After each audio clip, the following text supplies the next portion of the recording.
Bago tayo mag-umpisa sa ating istorya, gusto ko munang batiin ka, kaibigan. Mag-iwan ka naman ng munting komento kung taga saan ka at anong oras mo ito pinapanood.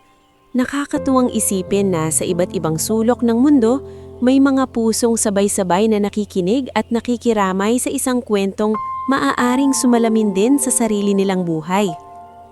Minsan, ang mga taong pinakamayaman sa paningin ng mundo ang siya palang pinakamaraming kulang sa puso. At minsan din, ang mga taong walang-wala ang siyang may taglay na himig na kayang magpagising sa kaluluwang matagal nang natutulog. Isa si Severino Altamira sa mga lalaking kinaiinggitan ng marami.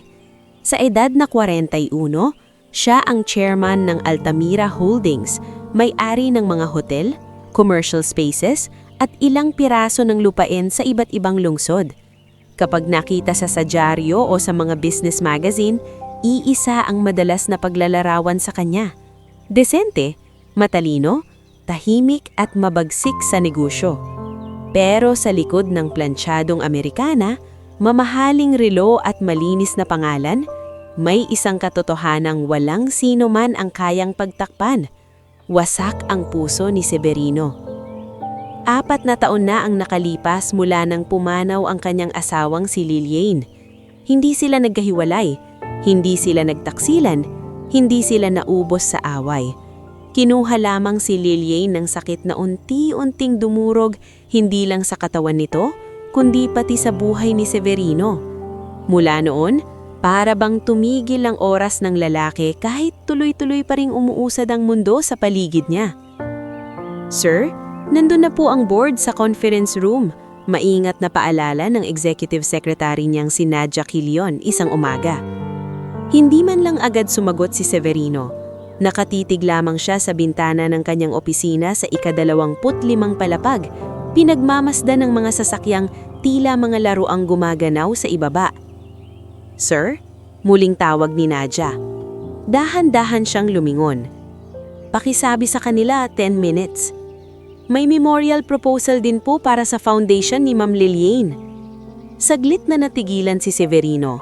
Sa tuwing naririnig niya ang pangalan ng asawa, para iyong kutsilyong paulit-ulit na tumatama sa parehong sugat. Ilapag mo na lang sa mesa, malamig niyang sabi. Okay po, sir. Pagkaalis ni Nadia, muli niyang binuksan ng drawer sa ibabang bahagi ng kanyang mesa. Nandun pa rin ang lumang panyo ni Liliane. Isang pirasong tila siya na lamang ang huling saksi na minsang may kulay ang buhay niya. May isa ring nakatuplok na papel doon, ang lyrics ng kantang isinulat niya para kay Liliane noong unang anibersaryo nila bilang mag-asawa. Hindi niya iyon na ipakanta sa radyo, hindi niya ipinarehistro, hindi niya ipinarinig sa kahit sino, maliban sa gabing sila lamang dalawa ang nasa maliit na garden ng lumang bahay nila. Sev, masayang sabi noon ni Liliane habang pinupunasan ng luha sa gilid ng mga mata. Kahit hindi ka na yumaman pa, sapat na sa akin ang ikantang to. At ngayon, sa laki ng yaman niya, walang ni anino ng kasiyahang iyon nang naibabalik ng pera. Samantala, sa kabilang dulo ng lungsod, sa ilalim ng lumang puno sa park ng San Aurelio, ibang uri naman ng laban ng araw-araw na hinaharap ni Maristela Virreon. Maaga siyang gumising sa inuupahan nilang maliit na silid na halos singlaki lang ng bodega. Tulo ang isang sulok ng bubong tuwing umuulan at ang bintana ay tabingin na ang kahoy. Sa manipis na kutsyon, mahimbing pang natutulog ang anak niyang si Talin, 8 taong gulang, payat ngunit may maomong mukha at mapupungyang na matang minana sa kanyang ama. Dahan-dahang hinaplos ni Maristela ang buhok ng anak. Anak, gising na! Baka maubusan tayo ng magandang pwesto sa parke. Dahan-dahang nagmulat si Talin. Ma, may pandesal po ba? Sandaling nanahimik si Maristela. Sumulyap siya sa plastik na nasa mesa. Isa na lamang ang natitirang pandesal na binili nila kagabi. Hahatiin natin. Nakingiti siya kahit may bahid na pagod ang kanyang mukha. Sa'yo na lang po, ma. Hoy, mas kailangan mo yan. Kakanta ka pa mamaya sa tamburin mo. Ngumiti si Talin pero halatang sanay na itong magpanggap na busog kahit hindi naman. Paglabas nila sa eskinita, nasalubong nila si Aling Sabel, ang may-ari ng karinderyang malapit sa kanto. "Oh, Maristela," tawag nito. "May natira akong sabaw ng luga kagabi. Mainit-init ko pa tong pinakuluan. Baka gusto nyo?" Nabasa agad ang manamata ni Maristela. "Naku, Aling Sabel, nakakahiya na po." "Mas nakakahiya kung papabayaan kitang maghapon na walang laman ng tiyan. Kunin mo na." "Maraming salamat po." Tuwang-tuwang yumakap si Talin sa matanda. "Salamat po, Aling Sabel. Mag-aral kang mabuti ha. Balang araw, ikaw naman ang magpapakain sa nanay mo." Pagdating sa parke, nandoon na si Mang Oryo, ang matandang tagapag-ayos ng mga upuang bakal at tagawalis sa paligid. Palihim itong mabait kay Maristela at sa kanyang anak kahit hindi pala salita. "Nandun pa rin ang pwesto niyo sa may akasya," sabi nito habang nakahawak sa walis tangbo. "Hindi ko muna pinalagyan ng vendor." "Salamat po, Mang Oryo. Basta wag niyo lang hahayaang gambalain kayo ni Bituin." Napalingon si Maristela. Sa kabilang bahagi ng parke ay nanroon si Bituin, isa ring mang-aawit sa lansangan ngunit likas ang inggit sa katawan. Maganda rin ang boses nito, ngunit hindi singlinaw ng kay Maristela. Maya-maya pa'y lumapit nga ito. "Oh, nandito na naman ang mag-inang rena ng drama," mataray na sabi ni Bituin. "Akala ko ba lilipat na kayo ng pwesto?" Tahimik lamang si Maristela habang inaayos ang luma nilang gitara. "Bituin, wag na," mahinang sabi ni Mang Oryo. "Ano? Nagsasabi lang ako ng totoo. Kung makaasta akala mo may concert hall." Hindi sumagot si Maristela. Sanay na siya. Sa buhay niyang nagkaputol-putol matapos mamatay ang asawa niyang si Darian, natutuhan niyang hindi lahat ng laban ay kailangang patulan. Si Darian ang dating sandigan niya, isang session guitarist na hindi mayaman pero masayahin, mapagmahal at may kakaibang paniniwalang balang araw ay liliwanag din ang buhay nila.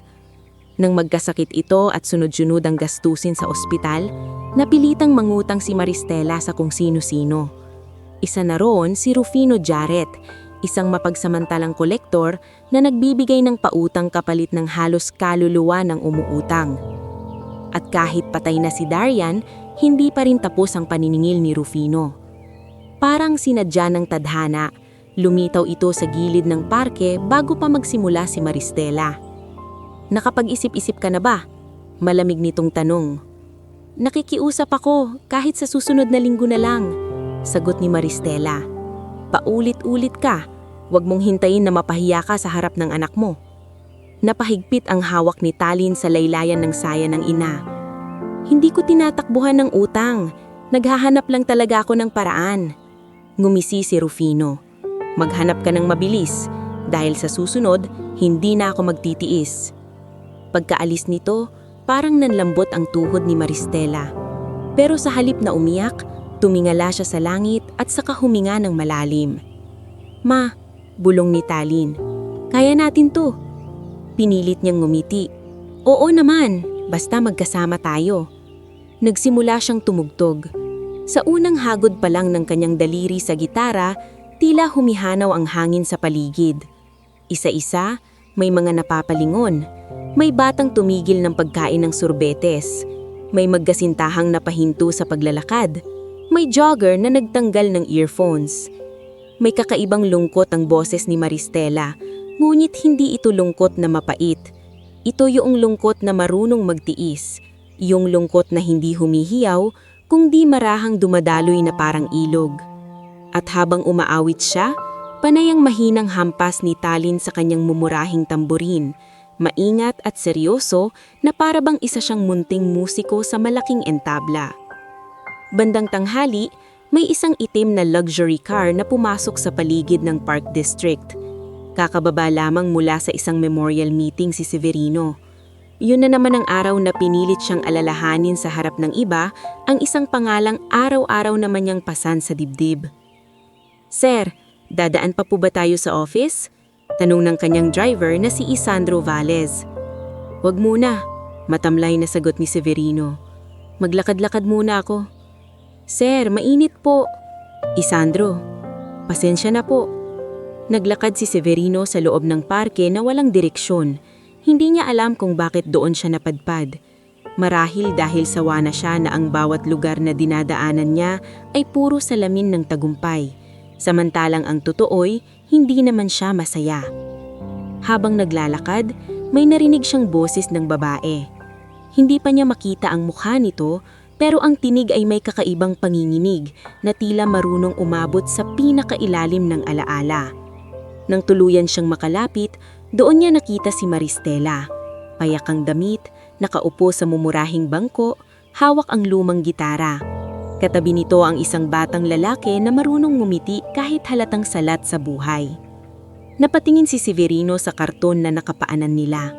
May ilang barya, ilang 20 at nakatiklop na 50. Walang sabi-sabi, dumukot siya ng perang papel at marahang inilagay iyon sa karton. Napatingala si Maristela. Saglit nagtama ang mga mata nila. May hiya sa tingin niya pero wala yung bahid ng panghihingi. Parang ang gusto lamang niyang sabihin ay salamat at sapat na iyon. Ngulit bago pa makaalis si Severino, muling humagod ang daliri ni Maristela sa gitara. At para po sa nag-abot ng kabutihan, isang awit ng pag-aalaala. At doon niya sinimulang kantahin ang isang melodiya na matagal nang nakabaon sa kaluluwa ni Severino. Unang linya pa lang, natigilan na siya. Ikalawang linya, para siyang binuhusan ng malamig na tubig. At pagdating sa koro, tuluyan nang nanginginig ang kanyang mga kamay. Dahil ang kinakanta ng babaeng nasa harap niya ay ang kantang siya mismo ang sumulat para sa namayapa niyang asawa, isang kantang kailanman ay hindi niya ipinakilala sa mundo. Bago tayo dumiretso sa susunod na bahagi ng ating istorya, sandali lang kaibigan. Kung nakaka-relate ka sa mga tagpong unti-unting bumubukas ang sugat ng nakaraan, mag-iwan ka ng komento kung saan ka nanonood at anong oras na sa lugar mo ngayon. Minsan, ang isang awit ay hindi lang basta himig. Nagiging tulay din ito para muli nating harapin ang mga bagay na akala natin ay nalibing na ng panahon. Nanginginig ang mga daliri ni Severino Altamira habang nakatayo sa gilid ng damuhan sa parke ng San Aurelio. Hindi niya maramdaman ang ingay ng paligid. Hindi niya marinig ang mga yapag ng mga nagdaraan. At hindi rin niya alintana ang mahinang pag-ihip ng hangin na dumadampi sa kanang Amerikana. Para bang ang buong mundo ay lumiit at umikot sa isang bagay lang, sa kantang kasalukuyang inaawit ni Maristela Virion. Sa bawat salitang lumalabas sa bibig nito, mas lalong bumibigat ang dibdib ni Severino. Ang awit na iyon ay hindi kailanman na i-record sa studio, hindi iyon kinanta sa anumang concert, hindi niya iyon pinadala sa radyo, hindi niya ipinaskil sa social media at lalong hindi niya ibinahagi sa mga kaibigan. Isinulat niya iyon para kay Lilian sa isang gabing nagbibiroan lang silang mag-asawa sa hardin habang may ilaw ng maliliit na parol sa paligid. Isa lamang iyong lihim na alaala nilang dalawa. Kaya paano? Paano nalaman ng babaeng ito ang kantang iyon? Pagkatapos ng huling linya, marahang tumigil si Maristela sa pagtugtog. Humalop sang katahimikan sa pagitan nilang dalawa. Napatingin si Talin sa kanyang ina, saka sa lalaking nakatayo sa harapan nila na tila nawalan ng kulay ang mukha. Si Maristela ang unang nagsalita. "Pasensya na po, akala ko po, nagustuhan niyo." Hindi agad nakasagot si Severino. Bahagyang bumuka ang mga labi niya ngulit hindi makabuo ng ayos na salita. Sa wakas ay napalunok siya at marahang nagsalita. "Saan mo natutunan ang kantang yan?" Hindi galit ang boses niya. Mas delikado roon. Ito'y boses ng isang taong pilit pinipigilan ang matagal nang nakakandadong emosyon. Napayuko si Maristela. "May mali po ba?" "Sagutin mo ko," wika ni Severino. Hindi sumisigaw pero sapat para magpahinto sa tibok ng dibdib ng sino mang kaharap niya. Nag-alangan si Maristela. Tumingin muna siya kay Talin na tila humihingi ng lakas ng loob bago muling humarap sa lalaki. "Asawa ko po, yumaong asawa ko." Nanikip lalo ang dibdib ni Severino. Ano ang pangalan niya? Darian Virion. Parang may kumalabog sa isipan ni Severino. Hindi agad tumama ang pangalan, ngunit may kung anong paghabyang kumislap sa malabo niyang alaala. Isang gabi, isang munting salusalo, ilaw sa hardin at ilang musiko sa gilid. Darian. Ngayon niya lamang muling naalala ang pangalang iyon. Napahawak ni Severino ang noo niya. Si Darian. Siya ang gitarista nung gabing iyon. Hindi alam ni Maristela kung ano ang dapat sabihin. Ngayon ay mas lalo siyang natakot. Baka isipin ng lalaki na ninakaw nila ang kanta. Baka magkaroon ng gulo. Baka tuluyang mawala ang maliit na perang inabot niya kanina. Hindi po namin inangkin ang kanta. Mabilis niyang paliwanag. Hindi ko po alam na kayo palang sumulat noon. Itinuro lang po sa akin yun ni Darian noong mga panahong hirap na hirap kami. Sabi niya kapag pakilamdam ko raw ay wala nang natitira sa buhay namin, kantahin ko raw yun. Dahil ang kantang isinulat mula sa tunay na pag-ibig ay may kakayahang aluwin kahit yung pusong hindi naman kasama sa pinagmulan nito. Napayuko si Talin at tahimik na nakinig sa usapan ng matatanda. Si Severino ay nanatiling nakatayo, ngunit unti-unting lumuwag ang tikas ng katawan niya. Hindi niya maipaliwanag, pero sa unang pagkakataon matapos ang 4 na taon, naramdaman niyang may isang pinto sa loob niya na kusang bumukas. "Bakit mo kinanta ngayon?" tanong niya, mas mahina na ang boses. Tumingin si Maristela sa perang nakalagay sa karton. "Dahil po sa inabot niyo, hindi ko po ugaling magpasalamat ng basta salita lang kung kaya kong suklian ng isang awit. At kapag may mabait sa amin ng anak ko, gusto kong alalahanin ni Darian. Para bang kahit wala na siya, may naiiwan pa rin siyang kabutihan sa mundo." Saglit na walang nagsalita. May mga batang naglalaro sa di kalayuan, may nagtitinda ng sorbetes na sumigaw ng presyo, may lumipad na tuyong dahon sa pagitan nila. Ngunit sa gitna ng mga simpleng tunog na iyon, may kakaibang bigat na unti-unting nagiging lambing. Tumingin si Severino kay Talin. "Ilang taon ka na?" "8 na po," mahinang sagot ng bata. "Marunong ka bang magbasa?" "Opo, minsan po ako nagbabasa para kay mama kasi sumasakit pong mata niya sa gabi kapag madilim."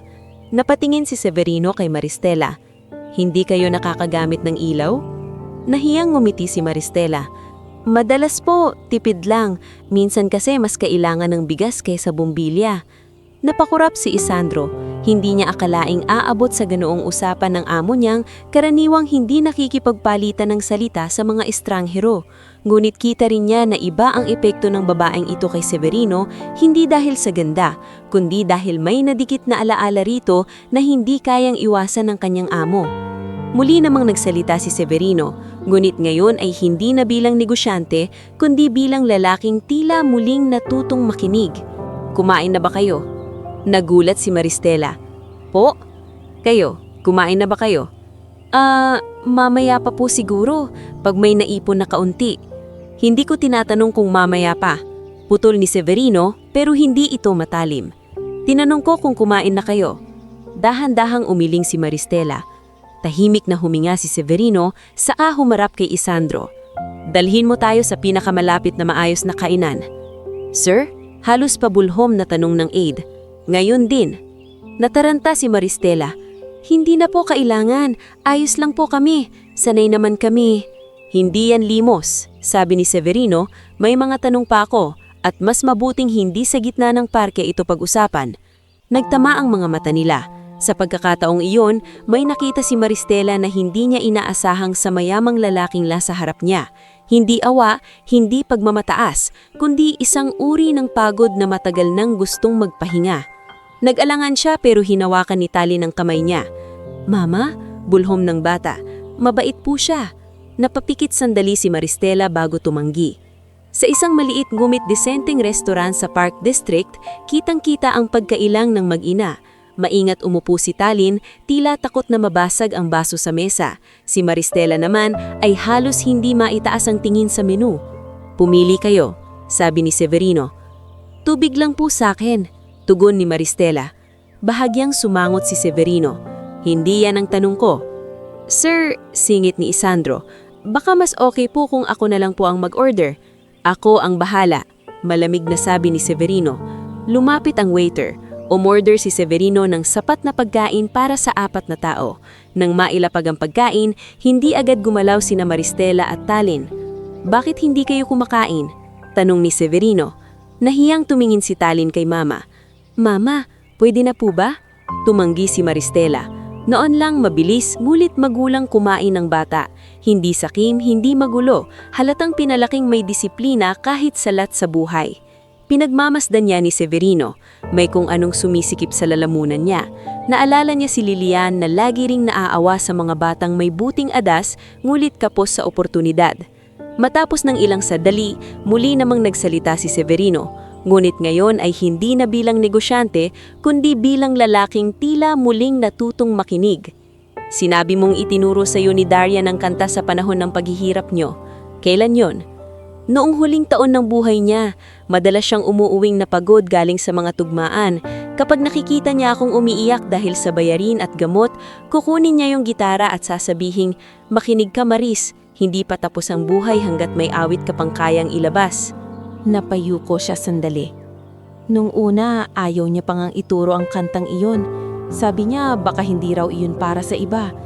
Pero nang lumala ang sakit niya, sinabi niyang dapat may isang bagay akong hawakan kapag nawala na siya. Kaya iyon ang iniwan niya. Tahimik na nakinig si Severino. Hindi siya sanay na may ibang taong humahawak sa alaala ng isang bagay na siya mismo ang lumikha. Pero sa halip na magalit, tila may kakaibang ginhawang dumarating sa kanya. Para bang ang kantang inakala niyang namatay kasama ni Lilian ay lihim palang nabuhay sa ibang bahay, sa ibang paghihirap, sa ibang pamilya. "Saan kayo nakatira?" tanong niya pagkaraan. Nag-alangan si Maristela pero sumagot din. "Sa isang lumang paupahan po malapit sa Riles." "May trabaho ka ba bukod sa pagkanta sa parke?" "Kung minsan po, naglalaba. Minsan may tumatawag sa akin para umawit sa binyag o karinderya opening, pero hindi regular." Tumanggo si Severino. Naisip niya ang foundation ni Lilian, ang maliit na sangay ng kanyang negosyo na halos pinababayaan niya nitong mga nakaraang taon dahil hindi niya kayang harapin ang pangalan ng asawa. Ngunit may mga nalalapit na community events doon at madalas problemahin ni Tomas Ivera, head ng foundation, ang kakulangan sa maayos na music facilitators. "May alam ka ba sa pagtuturo?" tanong niya. Nagulat si Maristela. "Pagtuturo po?" "Sa mga bata, pag-awit, basic rhythm, ganon." "Kaunti lang po. Si Talin lang naman ang palaging tinuturuan at minsan yung ibang batang namamalimos din sa parke." Napatingin si Severino sa bata. "Gusto mo bang mag-aral ng maayos, Talin?" Agad tumanggo ang bata. "Opo, sir." "Hindi mo ba gustong tumugtog ng tunay na tamborin o violin o piano?" Lalong luminaw ang mga mata ni Talin. "Gusto ko po, pero mahal po siguro iyon." Hindi agad sumagat si Severino. Sa halip, tumingin siya kay Maristela. "May community events ang foundation ng asawa ko. Kailangan namin ng pansamantalang music assistant. Hindi permanenteng posisyon sa ngayon, walang pangakong malaki, pero desente ang bayad. At hindi ka na kailangang umawit sa parke para lang may makain." Halos maibagsak ni Maristela ang basong hawak niya. "Ako po?" "Huwag kang magpasalamat agad. Hindi ito awa at hindi rin ito para bayaran ng kanta. Isa itong alok sa isang taong marunong gumamit ng musika ng may dangal." Hindi makapaniwala si Maristela. Pagod na siyang magtiis, pero sanay din siyang may kapalit ang kabutihan ng mundo. Kapag may nag-abot ng pera, may kasama iyong pangmamata. Kapag may nangakong tutulong, madalas may nakaabang na utang na loob na parang tanikala. Kaya nung sinabi ni Severino na hindi iyon limos at isa iyong dangal na trabaho, hindi agad naniwala ang takot na matagal nang namuhay sa dibdib niya. Pagkababa nila ng sasakyan, lumingon si Severino mula sa bukas na bintana. "Hindi kita pipilitin, pero kung seryoso kang gustong paguhin ang buhay mo at ng anak mo, pumunta ka bukas sa Altamira Foundation, 9:00 ng umaga." Iniabot ni Nadia na pinauna ni Severino sa lugar ang isang malinis na calling card na may address ng foundation. Tinanggap iyon ni Maristela nang may nanininig na daliri. "Sir, salamat po." Sandaling tinitigan siya ni Severino. "Huwag mo akong pasalamatan hanggat hindi mo pa pinapatunayang kaya mong panindigan ang pagkakataong ibinibigay sa'yo." Pagkaalis ng sasakyan, matagal na nakatayo si Maristela sa tapat ng kanilang iskinita. Hawak ang calling card na parang isang bagay na pwedeng maglaho kapag masyado niyang hinigpitan. "Mama," masiglang sabi ni Talin, pupunta tayo bukas, di ba? Tumingin siya sa anak. Sa payat nitong mukha ay may kislap na matagal na niyang hindi nakikita. Yung simpleng pananabik ng batang umaasang may magandang mangyayari. Hindi ko pa alam, anak. Bakit po? Nabuntong hininga si Maristela. Kasi hindi lahat ng magaganda ay totoo.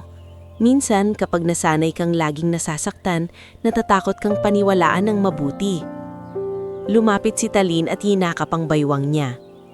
Pero kung hindi natin susubukan, baka hindi rin natin malamang totoo pala.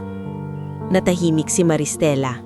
Sa dami ng dinanas niya matapos mamatay si Darian Virayon, ang sariling anak pa niya ang madalas maging boses ng pag-asa. Kinabukasan, bago pa sumikat ng musto ang araw, gising na si Talin.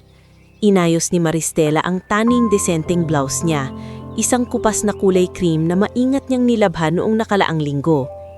Isinuot niya rin ang bestida ni Talin na may maliit ng tahi sa may laylayan. Pagdating nila sa Altamira Foundation, ilang saglit ay hindi makapasok si Maristela sa gate. Malinis ang gusali, mapayapa ang bakuran, at may mga batang nagpipintura sa ilalim ng canopy. Sa isang gilid ay may maliit na silid-aralan kung saan may tumutugtog ng keyboard. "Ma," bulong ni Talin, "ang ganda dito." Parang may kung among sumikip sa dibdib ni Maristela, hindi dahil naiinggit siya, kundi dahil naisip niyang may mga batang lumalaki sa mundong may ganitong klaseng katahimikan, at matagal nang hindi ganun ang mundo ng anak niya. "Magandang umaga," bati ng receptionist na si Celine Dovira, isang mailiwalas ang muka, ngunit profesional ang tindig. "Kayo po ba si Miss Maristela Virayon?" "Opo. Kanina pa kayong hinihintay ni Sir Tomas." Dinala sila sa opisina ni Tomas, ang head ng foundation. Sa umpisa ay halatang may alinlangan ito. Sanay si Tomas sa mga aplikanteng may maayos na resume, sertifiko at reference letters. Hindi sa isang street singer na natagpuan lamang sa parke. Ngunit malinaw ang utos ni Severino at hindi iyon basta-basta binabali ng kahit sino. "Maupo kayo," sabi habang inaayos ang salamin sa ilong. "Ipinaalam ni Mr. Altamira ang tungkol sa inyo. Samantalang muna ang magiging trabaho ninyo, music assistant. Tutulong kayo sa children's workshops, voice warm-ups, simpleng rhythm sessions at community rehearsals." Tumingin si Maristela kay Talin, halatang tuwang-tuwa sa naririnig. "Pero," dagdag ni Tomas, "gusto kong maging malinaw, hindi porket kayo ang nirekomenda ni Mr. Altamira ay papayag na kaming magpabaya sa standards." Tumanggo agad si Maristela. "May intindihan ko po, handa po akong matuto." Doon bahagyang lumambot ang mukha ni Tomas. "Mabuti, dahil marami kayong haharapin dito. Hindi lahat mabait, hindi lahat naniniwala sa pangalawang pagkakataon." Tama si Tomas. Sa mga unang linggo ni Maristela sa foundation, para siyang batang muling natutong lumakad. Maaga siyang pumapasok, maingat makiusap, at hindi kailanman nagrereklamo, kahit pinapagawa sa kanya ang mga bagay na hindi niya dating ginagama. Pag-aayos ng music sheets, pag-aalalay sa mga batang makukulit, pakikipag-coordinate sa parents, at pag-iensayo sa murang instruments na pinapagamitan sa outreach. Minsan mali ang hawak niya sa attendance file, minsan naguguluhan siya sa schedule ng sessions. Ngunit napansin ni Tomas at ilan pang staff na may kakaiba siyang talento. Kapag siya ang hahawak sa mga batang takot kumanta, unti-unti iyong lumalakas ang loob. Isang batang babae na si Mirele Saho na halos hindi nagsasalita dahil sa trauma sa bahay ang unang lumapit kay Kalin. Halip na pilitin itong umawit, marahan lamang siyang tumabi rito at sinabayan ng mahinang hining. "Hindi mo kailangang lakasan agad," sabi ni Maristela. "Minsan, sapat nang may marinig kang boses na sasabay sa'yo." Pagkaraan ng ilang minuto, mahina ngunit malinaw na sumabay Mirele. Mula roon, nagsimula ng mapansin ng foundation staff na hindi man sanay sa opisina si Maristela, natural naman ang galing niya sa tao, lalo na sa mga batang hindi basta nabubuksan sa iba. Isang hapon, nadatnan siya ni Severino sa activity hall. Nakaupo siya sa gilid habang pinapanood si Maristela na tinuturuan ng mga bata ng simpleng hand rhythm gamit ang palakpak at mesa. Sa gitna ng grupo ay si Talin, masiglang masigla, nakangiting hindi na tulad ng dating batang laging gutom at aligasa. "Sir," mahina ang boses ni Nadia na nakatanyo sa kanya. "Bihira ko pong makitang tumigil para lang manood." Hindi agad sulagot si Severino. Nakatingin lang siya kay Maristela. Sa totoo lang, siya mismo ay hindi rin sanay sa pagbabagong nararamdaman niya. Dati, dumadaan lamang siya sa foundation para pumirma ng dokumento. Iwas na iwas siyang humarap sa mga programang may pangalan ni Liliane. Masakit para sa kanya ang lugar na iyon dahil parang bawat dingding ay may bulong ng alaala. Ngunit, ngayon, may kakaibang dahilan para manatili siya roon ng mas matagal kaysa kailangan. Hindi lang dahil sa kanta, kundi dahil sa nakikita niyang buhay na unti-unting bumabalik, sa mga batang natutong tumawa, sa isang biyudang muling tumatayo ng marangal, at sa sarili niyang pusong hindi naganap na bato. Makalipas ang 3 buwan, nagkaroon ng malaking pagbabago sa buhay ni Maristela at Talin. Nailipat sila sa isang mas maayos na apartment na may maayos na ilaw, maaliwalas na bintana at tahimik na paligid. Hindi iyon marangya, ngunit para sa mag-ina ay para na iyon paraiso. Nakabili rin si Talin ng bagong sapatos para sa eskwela at ng mumurahing violin practice kit na ipinahiram ng foundation. Nang unang marinig ni Aling Sabel ang balita, napahawak ito sa dibdib sa tuwa. "Sabi ko sa iyo, Maristela," ani ng matanda habang pinupunasan ang mata, "hindi habang buhay na sa hirap ka lang lulubog." Napangiti si Maristela. "Kung hindi po dahil sa inyo, baka matagal na kaming bumigay ni Talin." Maging si Mang Oreo ay dumalaw minsan sa foundation, bit-bit ng maliit na supot ng suman para kay Talin. Tahimik lang itong nakaupo sa likod ng activity room, ngunit halata ang saya sa mukha habang pinanonood ang batang dating nakaupo lang sa karton sa parke, ngayon narunong nang maghawak ng violin bow. Subalit habang unti-unting gumaganda ang buhay ni Maristela at Talin, mayroon namang mga taong hindi matanggap ang pagbabago. Sa lumang social circle ng mga Altamira, mabilis kumalat ang balitang madalas makita si Severino sa foundation at madalas kausap ang bagong music assistant na dating kumakanta lamang sa parke. Unang nakaamoy ng pagbabago si Doña Carmina Altamira, ang tiyahin ni Severino na sanay mangialam sa bawat desisyon ng pamangkin.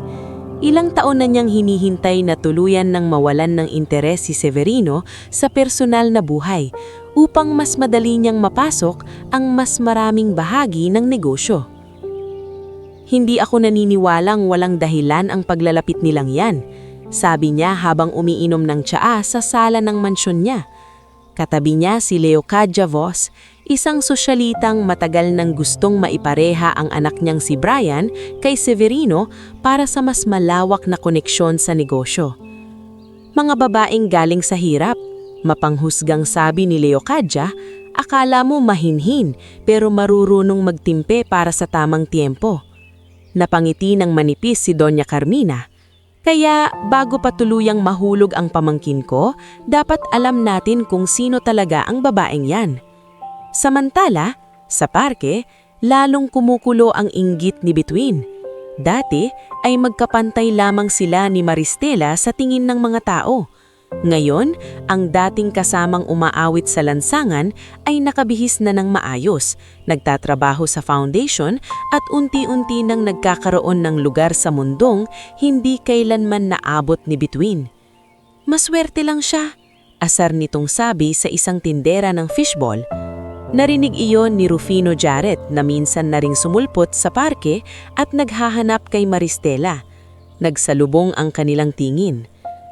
"At mukhang pareho tayong may pakinabang kung babagsak siya ulit," mahinang sabi ni Rufino. Mula sa puntong iyon, simulang humigpit muli ang panganib sa paligid ni Maristela. Isang gabi, Habang pauwi siya mula sa foundation, humarang si Rufino sa madilim na bahagi ng kalsada. Ang bilis ng angat mo. Mukhang mas malaki na ang kaya mong ibayad. Nakangiting sabi nito. Sinabi ko nang magbabayad ako ng paunti-unti. Sagot ni Maristela, pilit na matatag. Hindi na pwede ang paunti-unti. Lumapit ito. Ngayong konektado ka na sa milyonaryo, dapat buo. Naghahanap buhay akong nang marangal. Huwag mong idamay si Mr. Altamira. Bakit? Natatakot kang malaman niyang may utang kang hindi mababayaran? O natatakot kang malaman niyang kaya mong kapitan sa kahit sino para makaraos? Namutla si Maristela. Ayaw na ayaw niyang makarating kay Severino ang maruming paraan ng paniningil ni Rufino. Hindi dahil may itinatago siya, kundi dahil ayaw niyang magmukhang problema sa taong unang nagtiwala sa kanya.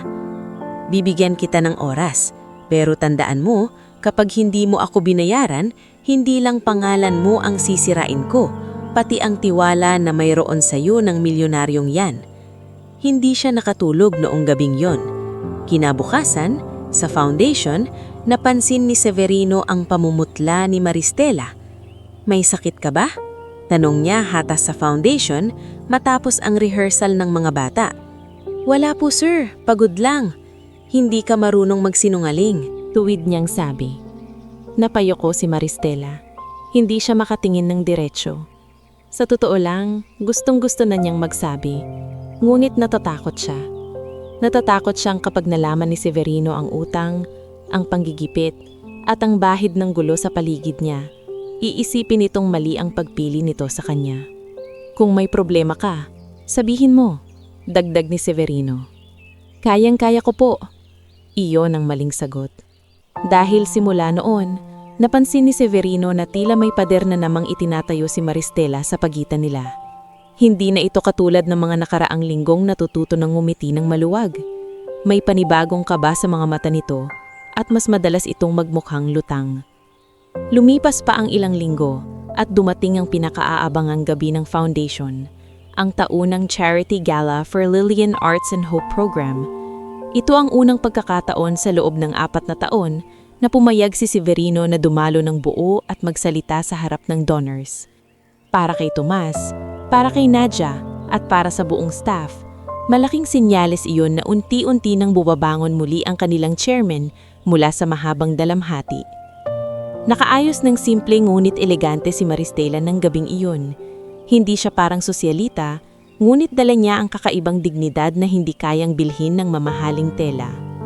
Katabi niya si Talin na nakasuot ng malinis na polo at maayos na pagkakasuklay ng buhok. Mama, bulong ng bata. Ang dami pong ilaw. Oo nga anak, sagot niya, pilit ng ngumiti. Basta lagi ka lang sa tabi ko. Sa kabilang dulo ng venue, matandamang pinagmamasdan sila ni na Doña Carmina at Leocadia. Sa likod ng kanilang mga magagarang ngiti ay may inihahandang unos. At bago matapos ang gabing iyon, hindi pa man alam ni na Maristela at Severino, may panibagong yugto na namang magbubukas. Isang yugto ng inggit, paninira at paglilitis ng pagkatao na susubok hindi lamang sa trabaho at pangalan ni Maristela, kundi pati sa tiwalang unti-unti nang nabubuo sa pagitan nilang dalawa. Bago tayo magpatuloy sa mas mabigat na bahagi ng ating istorya, sandali lang kaibigan. Kung gusto mo ng mga kwentong may lalim, pag-asa at hustisyang dahan-dahang lumalaban sa kasamaan, mag-iwan ka naman ng komento kung saan ka at anong oras mo ito pinapanood. Iba ang pakiramdam kapag sabay-sabay nating nasasaksihan kung paanong kahit ang pinakaapi ay pwedeng tumindig kapag nasa panig niya ang katotohanan. Nagsimula ang gabi ng Charity Gala for Lillian Arts and Hope Program ng ningning at pormalidad. Sa malalok na ballroom ng Altamira Grand Hotel, kumikislap ang mga ilaw sa kristal na chandelier at ang mga bisita, donors, board members, ilang artista at mga negosyanteng malapit sa pamilyang Altamira ay nag-uusap-usap habang may mahinang instrumental music sa likuran. Hindi sanay si Maristela Virayon sa ganoong klasing lugar. Kahit maayos ang suot niyang simpleng damit na inayos pa ni Nadia Quilon, dama niya pa rin ang agwat niya sa mundong iyon. Ngunit nang silipin niya si Talin, na mahinahong nakatayo sa tabi niya at halatang pinipilit maging matatag, pinili niyang huwag magpatalo sa kaba. "Ma," bulong ng sabi ni Talin. "Parang nasa pelikula tayo." Napangiti si Maristela. "Basta wag tayong kakabahan, anak. Tandaan mo, pare-pareho lang naman tayong tao." Sa di kalayuan, nakasuot ng itim na tuksido si Severino Altamira, kausap si Tomas Ivera at ilang donors. Ngulit paminsan-minsan ay palingon pa rin siya sa direksyon ni na Maristela at Talin. Hindi iyon nakaligtas sa mapanuring mata ni na Doña Carmina Altamira. "Kita mo yan?" bulong nito kay Leocadia habang hawak ang wine glass. "Hindi na yan simpleng awa." Manipis ang ningiting gumuhit sa labi ni Leocadia. "Mas mabuting tapusin ang bagay bago pa tuluyang maging kahihiyan." Makalipas ang ilang sandali, nagsimula ang programa. Nagbigay ng pambunggad na salita si Tomas sa layunin ng foundation. Sumunod ang ilang batang benepisyaryo na kumanta ng maikling pyesa. Isa iyon sa mga inensayo ni Maristela sa mga nakaraang linggo, kaya bagamat kinakabahan, ay may munting sayang naramdaman nang marinig ang sabayang tinig ng mga bata. Pagkatapos ng performance, tumayo si Severino para sa kanyang talumpati. Agad tumahimik ang buong ballroom. Sa loob ng maraming taon, marinising sabi niya, "Ang foundation na ito ay naging alaala ng isang babaeng nagturo sa akin na ang yaman ay walang saysay kung hindi ito ginagamit para magbigay ng pag-asa. Marami akong iniwasan sa lugar na ito noon kasi masakit para sa akin ang pangalan ni Lilian. Pero ngayong gabi, nais kong amining may mga taong dumarating sa buhay natin upang ipaalala na ang layunin ng pagmamahal ay hindi lamang alalahanin ang namatay, kundi ipagpatuloy ang kabutihang niniwan nila." Napuno ng palakpakan ng bulwagan. Ngunit si Maristela na narinig ang bawat salita ay hindi makapagpaliwanag kung bakit biglang kumabog ang dibdib niya. Parang hindi lang tungkol sa foundation ang sinasabi ni Severino. Para bang may bahagi roon na para sa kanya. Ngunit bago patuluyang lumalim ang gabi, dumating ang unos. Pagkatapos ng talumpati ni Severino, nagkaroon ng audiovisual presentation tungkol sa mga programa ng foundation. Nakaupo na ang mga bisita at nakatutok sa malaking LED screen. Sa simula ay maayos ang lahat. Mga batang natutulungan, mga music workshop, outreach photos. Hanggang sa biglang nag-iba ang mga imahe sa screen. Pumutok ang mahinang ugong sa buong ballroom nang lumabas ang isang video kung saan makikita si Maristela sa isang madilim na eskinita, may kausap na lalaking tila inaabutan niya ng sobre. Sumunod dito ang litrato ng ilang dokumento na nagpapakitang may pondo raw na nawala sa isang outreach event at ang pirma umano ni Maristela ang nasa liquidation paper. Napahiyaw ang ilang bisita. "Ano yan? Hindi ba't yan ang bagong assistant? Diyos ko, ginagamit pala ang foundation." Namutla si Maristela. Napahawak siya sa lamesa dahil pakiramdam niya ay nanghina ang mga tuhod niya. Alam niyang hindi totoo ang anumang ipinapakita sa screen, pero ang bilis ng pangyayari ay tila hindi na siya makahinga. "Ma?" Nanginginig na bulong ni Talin habang hawak ang laylayan ng damit niya. Tumayo agad si Severino. "Patayin ninyo yan!" Nagkagulo ang technical booth. Si Tomas ay agad lumapit sa monitor control habang si Nadia ay humingi ng tawad sa mga bisita. Ngunit bago patuluyang mapatay ang screen, nakita na ng marami ang nais ipakita ng nagplano ng lahat, na si Maristela ay isa umanong mapanlinlang na babaeng pumatsok sa foundation upang mangikil at magnakaw. Nang tumigil ang video, napuno ng bulungan ng lagar. Lumapit si Doña Carmina na kunwari gulat at may pag-aalala. "Severino, hindi ako makapaniwala. Pero para sa pangalan ng pamilya, dapat mong aksyonan ito." "Hindi pa napapatunayan ng kahit ano," matigas na sagot ni Severino. Ngumiti ng bahagya si Leocadia at lumapit din. Minsan, hindi kailangan ng mahabang imbestigasyon kapag malinaw na ang ebidensya. Narinig iyon ni Maristela. Gusto niyang salita, gusto niyang sumigaw, pero ang lahat ng titig ng mga tao ay parang batong bumabagsak sa kanya. Bumalik sa alaala niya ang mga panahong minamaliit siya sa parke, ang paniningil ni Rufino Jarret, ang masasakit na salita ni Bituin, at ang paulit-ulit na takot na hindi siya tatanggapin ng mundong labas sa hirap. Tumayo siya ng tuwid kahit nanginginig. Hindi po totoo yan, sabi niya, mahina sa una, ngulit tumatag habang inuulit. Hindi po ako nagnakaw, hindi po ako nangikil. May ilang tumingin sa kanya ng may duda, may ilang mamang na natiling tahimik. Sir Severino, halos pabulong niyang sabi habang nakatingin dito, wala po akong kinalaman dyan. Magsasalita sana si Severino, ngunit inunahan siya ni Tomas. Lahat ng transaksyon at dokumentong lumalabas ay kailangang siyasatin. Bilang head ng foundation, kailangan kong pansamantalang hintuin ang duties mo, Maristela. Parang may tumama sa dibdib niya. Nauunawaan niyang tungkulin iyon ni Tomas, ngunit masakit pa ring marinig sa harap ng napararaming tao. Hinakap ni Taline ang kanyang baywang. Mama, hindi po totoo yan. Alam ko po. Napikit si Maristela. Sa dami ng matang nakatingin sa kanya, ang boses lang ng anak niya ang narinig niyang malinaw. Makalipas ang gabing iyon, bumigat ang bawat araw na dumaan. Hindi na muna pinapasok si Maristela sa foundation habang iniimbestigahan ang pangyayari. Ang masaklap, mabilis na kumalat ang balita sa media circles at social groups ng lungsod. Gayong walang direktang pangalan si Severino sa usapin, laging nakadikit ang kwento kay Maristela bilang park singer turned suspected extortionist. Sa eskwela di Taline, may mga batang nanukso. Magnanakaw ang nanay mo, sabi ng isa. Mayaman na kasi ang jowa, dagdag pa ng isa. Umuwi si Taline isang hapon na tahimik at namumula ang mga mata. Nang napansin yun ni Maristela, lumuhod siya sa harapan ng anak niya. Anak, may nanakit ma sa'yo? Umiling si Taline ngunit tumulo ang luha. Hindi po sila nananakit ma, pero bakit kailangang magsinungaling ng mga tao? Napayakap si Maristela sa kanya. Kasi may mga taong hindi kayang tanggapin na may umaangat na hindi nila kontrolado.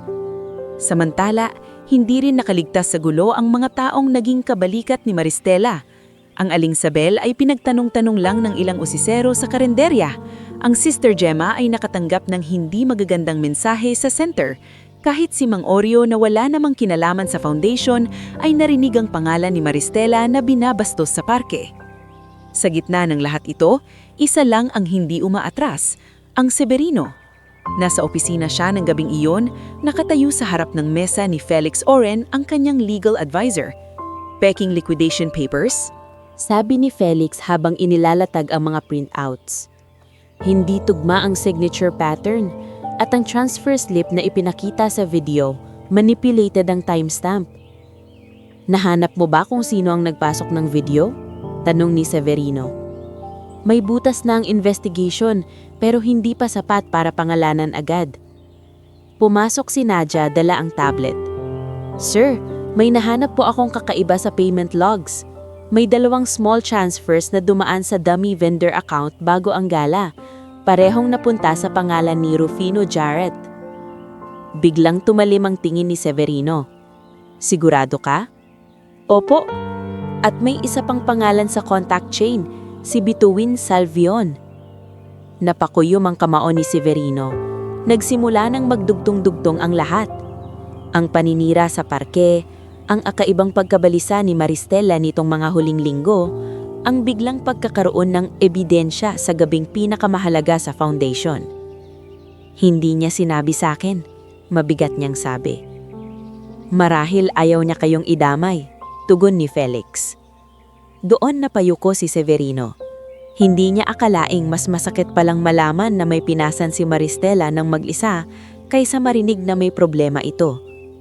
Kinabukasan, personal niyang pinuntahan ng apartment ni na Maristela.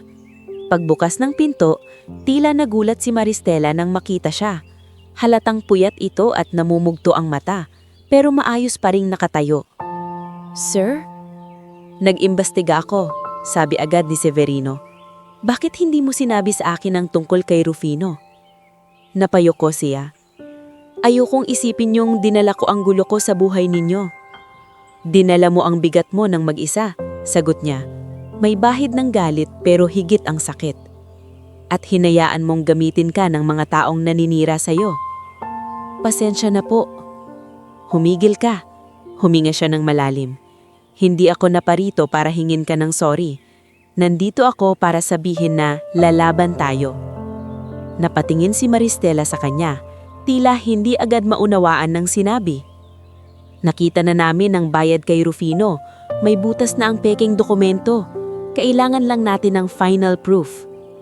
Sus, sir, paano kung hindi pa rin maniwala ang mga tao? Tinitigan siya ni Severino ng diretsyo. Hindi ko kontrolado ang dila ng lahat ng tao, pero kontrolado ko kung papayag akong durugin nila ang isang inosenteng babae. Napaluha si Maristela. Hindi iyon iyak ng kahinaan. Iyon ay iyak ng isang taong matagal nang lumalaban ng nag-iisa at sa wakas ay may kasama ng tumatayo sa tabi niya. Sa mga sumunod na araw, mas lumalim ang kanilang pagsisiyasat. Si Yusandro Valles ang nakahanap ng lumang CCTV feed sa parking area ng hotel. Sa footage, makikitang si Leo Cadia mismo ang nakikipag-usap sa event coordinator 1 oras bago ang gala at may iniaabot na envelope sa isang technical staff na kalaunay biglang nawala pagkatapos ng insidente. Si Nadia naman ay naghalongkat ng internal email trails at dummy vendor registrations. Doon niya patunayan na may koneksyon ng isang shell supplier sa social network ni Doña Carmina. Ngunit ang pinakamahalagang piraso ay nanggaling sa hindi inaasahan tao. Isang hapon, dumating si Mang Oreo sa opisina ng foundation, hawak ang lumang keypad phone na halos kupas na ang mga pindutan. Hindi ko alam kung may silbi pa to, sabi ni Tomas. Pero nung minsang nagliligpit ako sa parke, narinig ko si Bituin at yung lalaki. Rufino yata ang pangalan na nag-uusap. Nahagip yata ng voice recorder ko habang tinatry kong i-record ang ingay ng mga batang nanggugulo sa upuan. Nang marinig ni na Severino at Felix ang audio, kumabog agad ang kanilang mga dibdib. Mahina ngunit malinaw ang ilang bahagi. Kapag nasira ang pangalan niya sa gala, wala na siyang babalikan. Basta siguraduhin mong mapapaniwala natin si Altamira. Sabi ni Ma'am, malaki ang bayad pagkatapos. Mahindi man binanggit ng buo ang mga pangalan ni na Doña Carmina at Leo Cadia, sapat na iyon para patibayin ng linya ng sabuatan. Dumating ang araw ng board hearing. Puno ang conference hall ng foundation. Board members, legal team, ilang donors at piling media representatives na inimbitahan upang maging transparent ang proseso. Naroon din sina Doña Carmina at Leo Cadia, kaparehong kalmado sa panlabas na anyo, ngunit halatang hindi mapakali sa ilalim ng mamahaling postura. Nasa likod si Maristela, hawak ng kamay ni Talin. Katabi niya sina Aling Sabel, Sister Gemma at Mang Oreo na kusang dumalo upang maging saksi. Sinimulan ni Felix ang presentasyon ng ebidensya. Isa-isang inilatag ang forged documents, manipulated timestamps, vendor connections, payment trail kay Rufino at ang CCTV ni Leo Cadia. Nang marinig ang audio recording mula sa phone ni Mang Oreo, tuluyan nang nag-iba ang kulay ni na Doña Carmina at Leo Cadia. Mga kasinungalingan, sigaw ni Leo Cadia. Gawa-gawa ang lahat ng iyan. Kung gawa-gawa, malamig na sabi ni Severino. Kung gawa-gawa, bakit ang pera mula sa account ng dummy supplier ay nanggaling sa charitable access channel na may pirma mong second-level referral? Hindi nakasagot si Leo Cadia. Huminga ng malalim si Tomas bago nagsalita. Sa lahat ng nailatag, malinaw na si Maristela Verion ay biktima ng paninira at hindi sangkot sa anumang extortion o pagnanakaw. Napuno ng bulungan ng silid. Doon tuluyang bumagsak ang maskara ng mga kontrabida. Si Bituin, na ipinatawag din bilang witness, ay napaiyak at umaming binayaran siya para magsalita laban kay Maristela. Si Rufino, na naaresto na bago ang hearing, ay nagtangkang umiwas, ngunit tinamaan ng sariling mga transaksyon. At si Doña Carmina, sa kabila ng pilit na dignidad, ay hindi na nakapagpaliwanag ng maayos nang ilabas ang ilang komunikasyong nag-uugnay sa kanya sa plano. Nang natapos ang lahat, tumayo si Severino at humarap kay Maristela sa harap ng mga tao. Maristela, sabi niya, sa tinig na hindi malakas ngulit sapat para marinig ng buong silid. Humihingi ako ng tawad, hindi dahil naniwala ako sa kanila, kundi dahil hinayaan kong umabot sa puntong kailangan mong lumaban ng ganito kabigat. Napuno ng luha ang mga mata ni Maristela. Hindi niyo po kasalanan. May bahagi akong pananagutan. Sabi niya, dahil noon pa, sinabi ko na sa iyo na hindi kita hahayaang lumunod ng mag-isa. Sa pagkakataong iyon, sa harap ng mga taong minsang humusga, ang dangal ni Maristela ay hindi lamang naibalik, lalo pa itong tumibay. At ang pusong matagal nang nakakulong sa aniw ng nakaraan ay tila tuluyan nang nagpasisyang huwag ng matakot sa posibilidad ng panibagong pag-ibig at pagtitiwala. Bago tayo dumako sa pinakahuling bahagi ng ating istorya, gusto ko munang anyayahan kang huminga ng malalim at dami ng pagtatapos ng paglalakbay ni na Severino, Maristela at Talin. Kung umabot ka hanggang dito, mag-comment ka naman kung taga saan ka at anong oras mo ito pinapanood. May mga kwentong hindi lang basta pinapakinggan, may mga kwentong tahimik na humahawak sa puso natin at nagpapaalala na kahit gaano kahirap ang binaanan ng isang tao, pwede pa rin siyang dalhin ng buhay sa isang mas maaliwalas na umaga. Pagkatapos ng board hearing, hindi agad naging tahimik ang lahat. May mga dyaryo at online pages na naglabas ng paglilinaw tungkol sa sabwatan laban kay Maristela Virion at naglabas din ng opisyal na pahayag ang Altamira Foundation na siya ay ganap na napatunayang inosente. Si Rufino Jarrett ay kinasuhan sa paningikil at conspiracy, habang si Bituin Salvion ay napilitang humingi ng tawad sa publiko kapalit ng mas magaang pagharap sa kaso dahil sa pag-aamin at pakikipagtulungan nita sa investigasyon. Si Doña Carmina ay unti-unting iniwasan ng mga negosyanteng dating palaging nakapaligid sa kanya, at si Leocadia Vos ay tuluyang inalis sa anumang impluensya sa kumpanya matapos mapatunayan ang papel nito sa paninira. Ngulit para kay Maristela, hindi ang pagbagsak ng mga nanira sa kanya ang pinakamahalaga. Ang mahalaga ay ang muling pagbangon ng hindi na nakayuko. Sa unang araw na pinabalik siya sa foundation, sinalubong siya ng mga batang dati niyang tinuturuan. Si Mirel Saho, ang unang tumakbo papunta sa kanya bitbit ang maliit na drawing ng isang babaeng may mikropono at may malaking puso sa dibdib. "Teacher Maris," sabing masigla ng bata, "bumalik na po kayo." Hindi napigilan ni Maristela ang mapaluha. Lumuhod siya at yunakap si Mirel habang sa likod ay nagpalakpakan ng ibang bata. Si Tomas Ivera, na dating mahigpit at formal, ay lumapit at inabot sa kanya isang folder. "Ayaw kong dumaan ito sa email lang. Mas tama na personal kong sabihin, simula ngayon, hindi ka na pansamantalang music assistant lang. Inaprubahan ng board ang bagong posisyon, ikaw na ang magiging opisyal na direktor ng community music program ng foundation." Natigilan si Maristela. "Ako po ba?" Tumanggo si Tomas. May mga taong mahusay sa papeles, may mga taong mahusay sa entabla, pero iilan lang ang marunong humawak ng musika na parang gamot para sa sugat ng ibang tao. Iyon ang meron ka. Napahawakan siya ang folder na tila hindi pa rin makapaniwala. "Sir Tomas, maraming salamat po." Bahagyang ngumiti ang lalaki. "Pagbutihin mo, dahil alam kong hindi si Severino lang ang naniniwala sa iyo ngayon, pati ang buong foundation." Habang unti-unting nagiging maayos lahat sa trabaho, lalo namang luminaw ang buhay ni Talin. Ang batang minsang nakaupo sa karton sa parke at tumutugtog ng mumurahing tamburin ay ngayon regular nang pumapasok sa eskwela. May baon ng maayos at may pagkakataon pang matuto ng violin sa tulong ng scholarship na inayos ng foundation. Sa loob ng ilang buwan, kapansin-pansin ang pagbabago sa kanya. Mas malakas ang loob, mas masigla, at mas marunong ng mangarap ng hindi nahihiya. Isang hapon, nadatnan ni Maristela ang anak na nagsasanay ng violin sa maliit nilang sala. May ilang mintis sa nota, pero pursigido ito. "Anak," natatawa niyang sabi, "parang galit yung violin mo sa una." Ngumiti si Talin. "Sabi po ni Sir Tomas, lahat daw po ng magandang tugtog nagsisimula sa sintonado." Natawa si Maristela.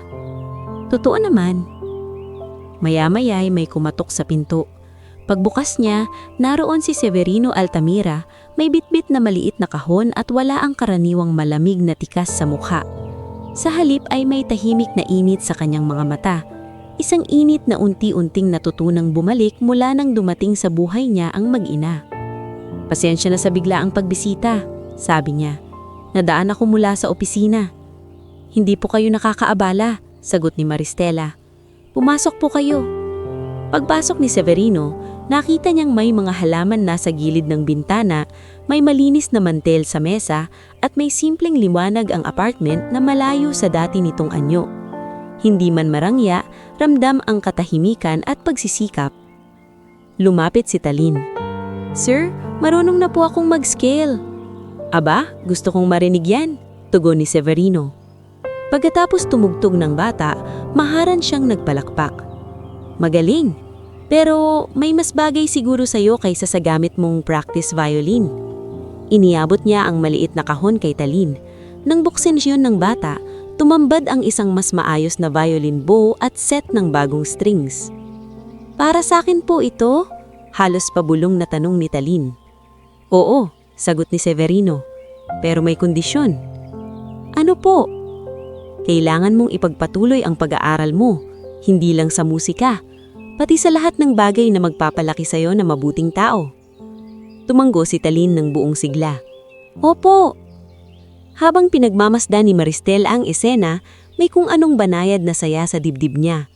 Sa mga simpleng tagpong tulad nito, niya unti-unting naramdamang may buhay na maaaring buuin nang hindi kailangang matakot kada hakbang. Lumipas ang mga buwan. Sa pamumuno ni Maristela sa community music program, lumawak ang sakop ng foundation. Hindi na lamang ito tungkol sa workshops sa loob ng gusali. Nagkaroon ng outreach concerts sa mga barangay, free rhythm classes sa mga evacuation centers, at mobile music corners para sa mga batang walang access sa sining. Sa bawat event, kasama niya sina Aling Sabel na tumutulong na magluto para sa mga volunteer, si Sister Gemma na nagdadala ng mga batang nangangailangan ng emotional support, si Mang Oreo na kahit matanda na ay pilit pa ring tumutulong mag-ayos ng upuan at maliit na entablado, at syempre si Talin na ngayoy may sariling maliit na bahagi sa programa bilang batang inspirasyon ng foundation. Isang araw, habang nakaupo si Severino sa veranda ng foundation at pinapanood ang mga batang nagsasanay, lumapit sa kanya si Nadia. "Sir," sabi nito, "hindi ko na maalala kung kailan ko huling nakitang ngumiti ng ganito kadalas." Bahagyang natawa si Severino. "Ganun ba ako kasungit noon?" "Hindi naman po, pero parang malayo kayo sa lahat." Napatingin siya sa mga batang naglalaro. Sa gitna ng iyon ay si Talin, habang si Maristela naman ay may kausap na isang batang nangingimi kumanta. "Siguro," mahinang sabi ni Severino, "may mga tao lang talagang dumarating para ipaalala na hindi habang buhay dapat manatili ang isang tao sa puntod ng nakaraan." Makalipas ang ilang araw, humarap siya sa isang mas personal na pagsubok. Tahimik siyang nagtungo sa puntod ni Lillian, dalang puti na mga bulaklak na dating paborito ng asawa. Mahangin ang hapon at mabagal ang galaw ng mga ulap sa itaas. Matagal siyang nakatayo roon bago nagsalita. "Lily," marahan niyang sabi, na para namang kaharap lamang niya ang babae. "Ang tagal kong inakala na kapag muli akong ngumiti, para nakitang kinalimutan kita. Akala ko kapag may iba nang nagbigay sa akin ng dahilan para mabuhay ng mas maligan, ipinagpapalit kita." Napapikit siya. "Pero mali ako. Dahil ikaw ang naturo sa akin na ang pagmamahal ay hindi pagkakadina sa lungkot. Ikaw ang naturo sa akin na ang kabutihan ay dapat ipinagpapatuloy." Tumulo ang isang luha sa gilid ng mata niya, ngunit hindi na iyon kasing bagat ng mga luhang iniyak niya noon. "May isang babae at isang batang dumating sa buhay ko, at dahil sa kanila, hindi na lang alaala mo ang nakikita ko sa mundong iniwan mo. Nakikita ko na rin ang dahilan kung bakit kailangan ko pang magpatuloy." Ipinatong niya ang mga bulaklak sa lapida. "Hindi kita iiwan, Lillian. Dadalhin kita sa paraang hindi na ako lulubog."